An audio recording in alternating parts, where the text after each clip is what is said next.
If you guys enjoy what I do, be sure to hit that like button and subscribe. It really helps the channel and it's free and easy to do. Welcome to my channel where we cover the lore of Final Fantasy XIV. We cover the stories both big and small, the epic and the cute, the silly and the tragic. I hope you all enjoy the ride, and welcome to the Chronicler of Lore.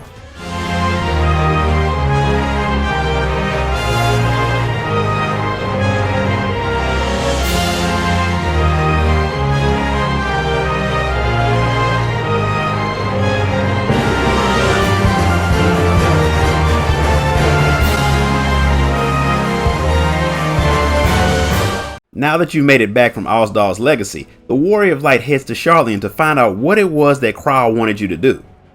Since he's made it back from your dungeon trip, Grahatia's finished all the paperwork that he had to do, so he's ready to help you with Kral's mission, and the Catboy is excited to do more field work with you. To give you the full scope of things, Kral starts by refreshing your memory about who the Students of Baldesion are. The group was founded by Kral's grandfather Golov to uncover the mysteries of Hydaelyn and study her gift.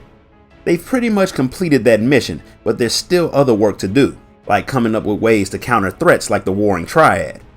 Kral thinks the best way to carry out that mission is to keep exploring the unknown.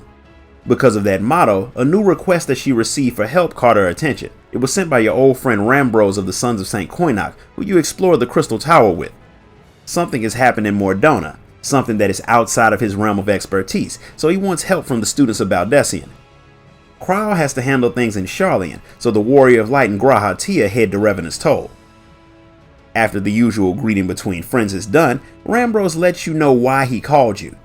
Not too long ago, an explorer came to the Sons of St. Koinok and said that he discovered the Phantom Realm. Since unlike your two friends, you spend more time hitting people with books than actually reading them, the Warrior of Light has no idea what the Phantom Realm is. Fortunately, your smarter friends are more than willing to explain it to you. Legends say that all across Eorzea, a place exists that appears at random. It can be seen from a distance, but it disappears whenever you get close. It's been mentioned in stories for generations, but no one has ever been able to prove that it existed. Every time explorers decide to write it off as fake, somebody else shows up claiming that they saw it, which keeps the search going.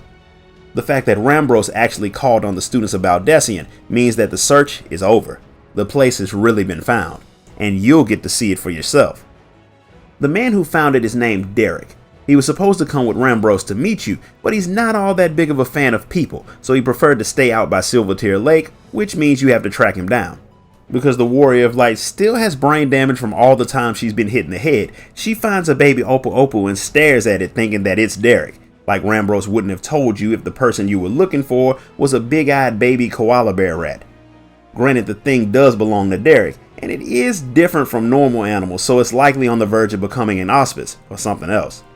Derek found him on one of his journeys. He was hurt, and after the man fixed him up, the creature started following him around. Because everyone knows who you are, Derek is happy to have the savior of the world help him, but before you and Graha can agree to take the job, you need to know what it is, and for that, you need to see the Phantom Realm.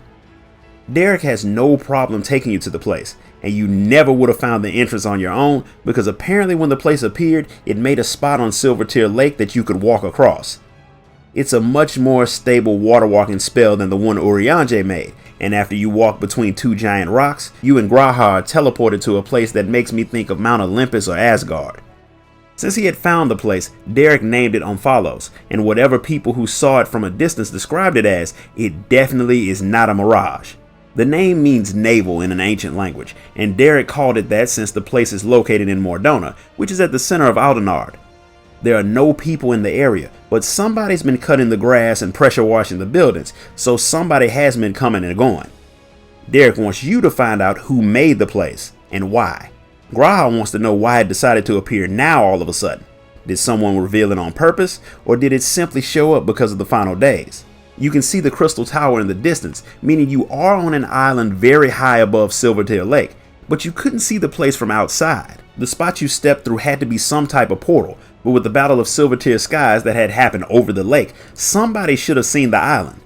Since there was no mention of it, Graha believes that you may have been sent to a world that is only slightly separate from your own. A place close enough to where it can be seen as an illusion, but only accessible through specific locations. As for the structures, the designs on them are the marks of the 12, the gods of Eorzea. It looks like it was built for worship, but G'raha can't think of anyone who could have built it and hid it with magic after the Battle of Silvertear Skies without someone noticing. It is definitely a mystery, one way too big for you and G'raha to solve on your own. He wants to go let Kryle know what you found and get the things together to pull off a full investigation. Derek is all for it, so you get ready to head back to Charlian when 2 of the buildings open and 4 people appear with the most godlike entrance you can imagine, saying that you being there is tainting their sacred realm and you will be punished for it. There are 4 of them, and the one at the front with the hammer is what it looks like when you've won the gym. He does not need to lift anything anymore. The dude has no more muscles to gain. The fact that he's Birago the Builder makes sense, because not only does he build stuff, he built his body too. That name and their entrance proves one thing, that the 12, at least 4 of them, are definitely real. And if what Birago says is true, they are not primals. They are real flesh and blood gods, and now that Hydaelyn's gone, they are the true rulers of your world. They've been watching mankind and they see you, Hydaelyn's champion, as a threat to them taking their place. So they should eliminate you, and since you're in their world, they could. But as gods, they can't just go around smiting people. Well, they could, but where's the fun in that? So instead, they decide to test you. You'll probably die from it, but they're bored anyway. Clearly, they haven't watched you and G'raha closely enough, because them just showing up and threatening the 2 of you is a good way to get stabbed. Either that, or they're strong enough not to care. And I get the feeling it's the second one. They open the path to their sanctum, and they want you to show them what mankind is worth, and whether or not they deserve to be the master of their own fate. They want you to gather up your strongest companions and show your worth. When the 4 gods head back into their domain to prepare for your arrival, Derek says that during all of his trips to the place, nothing like this has ever happened before. He never saw anyone, let alone gods, and now they plan on taking over the world. The 12 have been talked about and worshipped for multiple eras, but as far as G'raha knows, they have never appeared to mortals before. Their random appearance and their claims all seem a little suspicious, but you can't exactly ignore them. And regardless of what they say, they could be primals like Hydaelyn and Zodiark, but there's no way to be sure. Primal or not, if they are serious about taking over the star, this won't be a small problem, so you'll need to deal with it. Meaning the Students of Baldesion will take the job. As for the Sanctums of the 12, there are different places that exist past each of the gates, and Derek's explored them all. He claims that there are times where people can get into them and times where people can't, but now the gates are open so you don't have to worry about finding a way inside. He didn't see any gods while he wandered around in the place, but he knows his way around. I have a strong feeling that he's lying about something. Him and his pet monkey rat are just weird. He says he's not really a fighter, but if you can keep him safe, he'll guide you through the sanctums. Even though you're strong, G'raha thinks taking Birago's advice and bringing people with you would probably be the smartest way to go because you don't know how strong these gods are. Fortunately, you know quite a lot of adventurers who can come and die with you. This time G'raha won't be one of them. While he's more than useful in a fight, this time his brain will be more helpful. He's going to go to Kryle and start figuring out more about the 12. So with your strange guide in tow, you head into Aglaia to face off against Birago, Rhalgr, Azima, and Nalthal. Even saying that sounds like you're making a very bad life decision. The first domain you enter is Lightning, meaning it belongs to Birago. They could have been a little less on the nose with the whole God of Thunder wielding a giant hammer thing, but we're clearly fighting Thor. Also, if you don't shrink the summoner pets, you will have a very hard time dodging attacks. The constant appearance of random primals cause so many problems in this place. After you beat Bob the Builder, you come up against your next challenge, Rhalgr the Destroyer. He summons a minion that's strong enough to let you know what's coming, then you face off against the God of Destruction himself on the palm of his statue. With the Destroyer beaten, you step into the realm of fire, the realm of Azima. After she tests you with some of her beasts, you come face to face with the Flame Dancer, and she is definitely a force to be reckoned with. Between the Firebird from Pandemonium and Azima, the third fights in these Endwalker raids are really causing me problems. After you beat the hottest member of the 12, it's time to face off against the god that's worshipped by everyone in Ul'dah, Nalthal. And I have to admit that I did not expect this fight to be so cool. I really wanted to tank it, but apparently everybody else wanted to tank too because the tank queue was long. So so I had to do this fight as a red mage, and let me tell you something. If you don't know what you're doing, which I did not because it was the first time, this is a nightmare for any caster. Also, now you know why people use the phrase Thal's balls as a curse. If you manage to survive, Thal will find you worthy and fade away in defeat. Having beaten the 4 members of the 12, you come out of the sanctum just as G'raha and Krau show back up. You let them know that you've already dealt with the 12, only for them to reappear alive and well and completely unharmed. Turns out they were as strong as they claimed to be. Luckily for you, they were only pretending to be bad guys so you and the other adventurers would fight them with all you had. Granted, Azima did get a little carried away. Even Thal had fun, which is apparently odd for him because he's usually uptight being a god of balance and all that. The Warrior of Light and G'raha get ready to fight them, but Rhalgr tells you to relax. They aren't primals, and they don't drain the land's ether or control people's minds. The versions of them that Louisoix had summoned during the fight with Bahamut wasn't actually them, but a primal made from the hopes and prayers of all the people of Eorzea. If they aren't primals, the question is, what are they? But it would make things far too simple if they tell you, so they won't. They do have goals of their own, which is why they pushed you into a fight with them. And they apologize for it, but it was necessary. They won't tell you what their goal is either. Part of it is making you find out what it is on your own. If you keep searching, then not only will you find out what they plan on doing, but who they are and where they came from. After you do some research, they promise to meet you again. Until then, I'm pretty sure Birago is on his way back to the gym. Krau wants you to tell her everything once she introduces herself to your client. Him and his nameless Opu Opu.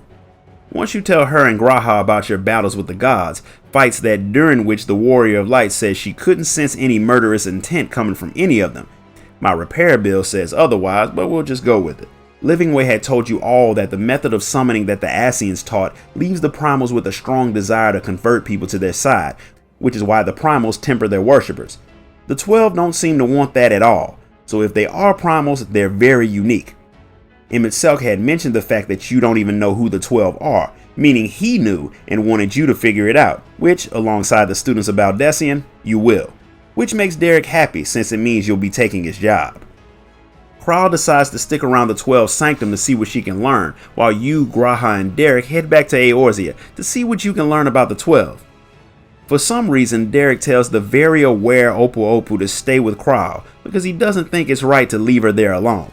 There's definitely more to the thing than what we know, but for now, there are far more important things to worry about.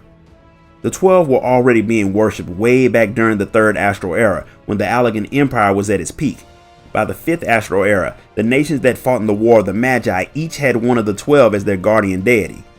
The way their worship changes over time, but they all worship from Ishgard to Sharlayan. G'raha thinks that visiting different places in Eorzea and learning how the 12 are worshipped, he can figure out the differences between the gods of legend and the people that you met. It's a good plan, and the first stop is Rhalgr's Reach, where they worship, you guessed it, Rhalgr. You've been to the Reach countless times, but it's the first time G'raha's been there with you, and he's obviously excited about it. Derek finds the fact that G'raha likes traveling with people to be odd, since he prefers to travel alone. He's been to the Reach before when he was hunting for the Phantom Realm, and he realized that most of the appearances of the realm happened in places where the worship of the 12 was at its highest, which means you're on the right track. Rhalgr's Reach is the home of the Temple of the Fist, which was the headquarters for the Fist of Rhalgr. It was burned down by the Mad King Theodoric, so most of the books that were stored there were lost, but the people who still live in the area should know something about the local religious practice. So the 3 of you split up to check around. The Warrior of Light runs into Marjorie, the woman who you guided through the Temple of the Fist. She's still obsessed with all things monk, and when you tell her that you're looking for information on Rhalgr, she gives you a book called Destructivity, and it has a lot of information on Rhalgr worship. It's one of the few books that actually survived the destruction of the temple, saved by the monk Wiedergeld. Marjorie hopes the book helps, but she has her own stuff to do, so she rushes off to likely get herself and her bodyguard killed while you go to meet up with G'raha and Derek. You give G'raha the book and he skims through it, coming across some pages talking about the creation of that giant Rhalgr statue. When the floods of the 6th Umbral Calamity were drowning the people of Eorzea, the ancient people of Alamigo were guided to safety by a comet. They believed Rhalgr had sent the comet, which made them have even more faith in him. Some of the people claimed they actually saw the god, and the stories were passed down to people who eventually built a statue that looked like the being the people claimed they saw. And the statue does look like the Rogger you fought. If he were a primal, that would make sense, since the beings that are summoned have an appearance made from what the summoners believe the primal looks like. But since people saw Rogger first, then made the statue, there was no way they could have all had the image in their minds to use to summon the god. See, this is the problem with starting with what you believe is an answer to a question and then searching for evidence to prove your answer. Because G'raha doesn't know what else the 12 could actually be, he's still assuming that they're primals, and he's trying to work backwards from there, meaning he'll never figure out what they really are. Apparently Rogger's gotten sick of you saying the same thing over and over after he's already told you that they aren't primals, because he and Birago appeared to the three of you in the form of a bird and a spriggan to once again tell you that they're not summoned beings. Their domains are scattered all over Eorzea, and one of them isn't far from where you currently are, so it's not unusual for people to catch sights of them sometimes. They have laws that keep them from stepping into your world in their true forms, so they turn into regular creatures when they want to watch you. They should make it to where when you're fighting regular creatures, one could actually be a god that when you hit it, it does something bad to you, like turns you into a Lalafell for a day or something. The gods keep their sanctums hidden too, but when the ether of the land becomes unstable, sometimes they can be seen by mortals with special abilities like the Echo. Calamities are times where the ether of the entire world is disrupted, so there have been multiple times where people would have caught glimpses into the sanctums of the gods. The two gods have said all they can without giving away too much, so once again they leave you, but at least now you can be absolutely sure that they are not primals. One thing G'raha did learn from his studies is that Rogger and Ramu are similar, which means the sylphs probably used the actual Rogger's appearance as a template to summon their primal. And if that's how faith in Ramu came about, it's possible that all the different religions of the world came from people seeing the 12 at one point or another. That still doesn't tell when the 12 were first seen or where they came from.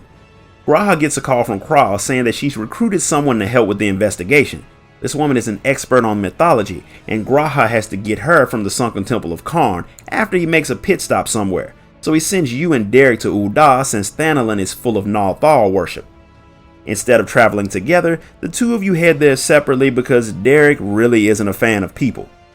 The two of you meet up at the Arzaneth Ossuary, which is a temple devoted to the worship of Thal, who was thought to be the twin brother of Nald, and the keeper of the realm of the dead, and the one who measures the worth of people's souls. Nald watches over the living and their economic success, which is why he's heavily worshipped in Ul'dah since they love money and he's the god of money. At one point in time, Nalthal was thought of as one god, but he eventually got labeled as two, but what you saw was one person with two different personalities. Derek is really bad with people because in a temple set to worship a god, he says out loud that you saw that god. Naturally, that draws people's attention, so the two of you leave before people start to ask questions or try to stone you for blasphemy. But you saw what you needed to. While the Nalthal that the people worship seems slightly different from the one you met, the similarities are enough to say that someone probably saw the god just like Rogger. Derek isn't all that fond of just hanging out with you, so he figures you can head to the sunken temple of Karn and find G'raha and his new companion. You and Derek beat G'raha there by a few minutes and find a scholar laying out on the ground asking for food. G'raha shows up and gives the woman who he calls Snugaim some Archon loaf and coffee, and she pops to her feet as good as new. She's surprised to see G'raha because she had never told him that she was going to be out by the sunken temple researching the worship of Azima. She had already forgotten that the Students of Baldesion wanted her to help with the study of the 12 since she's an expert in mythology who has worked with the students before. Granted, sometimes she forgets to eat while she works, which is why you found her laying on the ground. When you tell her about the Phantom Realm and the domains of the 12, she says they are the heavens of lightning and fire from the legends. Along with believing in the 12, ancient people believed in 7 heavens and 7 hells. It's been proven that when people die, they go to the ethereal sea, not the heavens or hells, but based off of what you saw, there's more to those domains too. And Snugaim can't wait to see it all, so you all head to Omphalos. When you arrive, Snugaim sees that Omphalos matches the 7th heaven from the stories. You clue the woman in and let Kral know what happened in Rogger's Reach before Kral finally tells you what she's learned. The gateway at the center of the place is strange. The other 6 gates lead to each of the 6 heavens, and you're already in the 7th heaven, so where does the other gate go? My guess is the 7th hell, which would be a place opposite to the seventh heaven with gates that lead to each of the other hells. The second weird thing is the monument at the center. It has magic that Kral has never seen, but she thinks that she can figure it out with time. All in all, there are a lot of questions that need to be answered, and they won't get answered in a day. So you all leave the Phantom Realm to go and get something to eat and plan for what is bound to be a massive journey. And maybe along the way, you can teach Derek some people skills. This concludes the story of Mists of the Realm, Aglaia. If you enjoyed this video, hit the like button, subscribe, ding that notification bell, join the Discord, and if you really want to show your support, you can buy me a coffee through the link in the description. Until next time, guys, later.